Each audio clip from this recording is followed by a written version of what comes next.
ভৌতবিজ্ঞানের যে চ্যাপ্টারগুলো থেকে আজকে প্রশ্নগুলো দেবো সেটা হচ্ছে গ্যাসের আচরণ, রাসায়নিক গণনা, তাপের ঘটনাসমূহ, আলো, চলতড়িৎ আর পরমাণু নিউক্লিয়াস। এই ছটা অধ্যায় থেকে আমি ভৌতবিজ্ঞানের অঙ্কগুলো সিলেক্ট করেছি।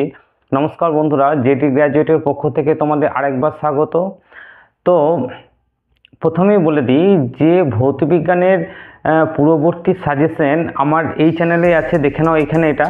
তো এইটা ছাড়াও ভৌতবিজ্ঞান আমি তখনই বলেছিলাম যে কিছু অঙ্ক বাদ পড়ে গেল, সেই অঙ্কগুলো আমি পুনরায় দেবো।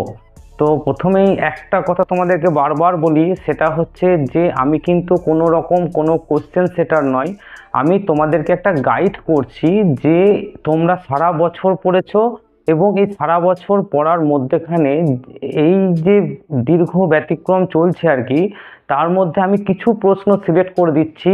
এই প্রশ্নগুলো খুব ভালো করে তোমরা স্টাডি করবে, এটাই ছিল বলার উদ্দেশ্য। তো বেশি কথা না বলে আজকে যে প্রশ্নগুলো আমি সিলেক্ট করছি সেটা দেখে নাও একবার।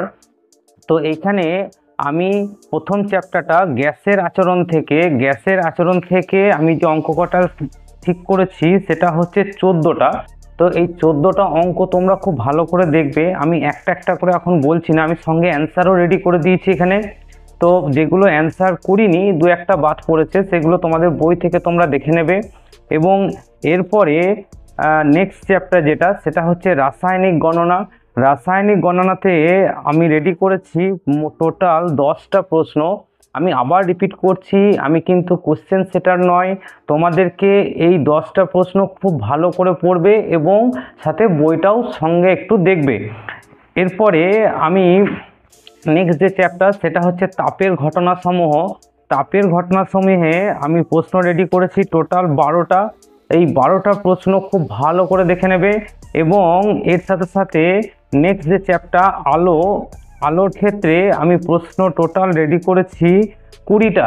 এইখানে 3 নম্বরের অঙ্ক কিন্তু আসবেই, তো সেক্ষেত্রে 20টা দিলাম। এই 20টা প্রশ্ন খুব ভালো করে পড়বে এবং অ্যান্সারটাও পাশে আছে, যেগুলোর অ্যান্সার দিইনি সেগুলো তোমার বই থেকে আরেকবার দেখে নেবে।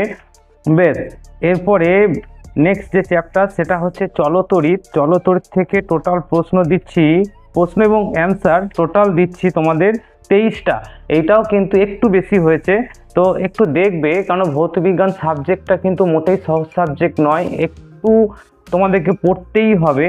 তো এরপরে যেটা সেটা হচ্ছে পরমাণু নিউক্লিয়াস ও পরীক্ষাগারের রাসায়নিক শিল্পে অজৈব রসায়ন। তো এটাই লাস্ট চ্যাপ্টার।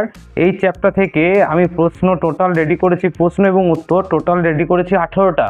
তো এই ছিল আজকের প্রশ্নগুলো, তোমাদের পিডিএফ আকারে দেখো, তোমাদের ডেসক্রিপশন বক্সে দিয়ে দিচ্ছি, এগুলো থেকে দেখে নাও।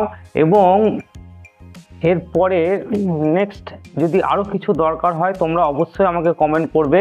আজকের মতো এইটুকুই, থ্যাংক ইউ।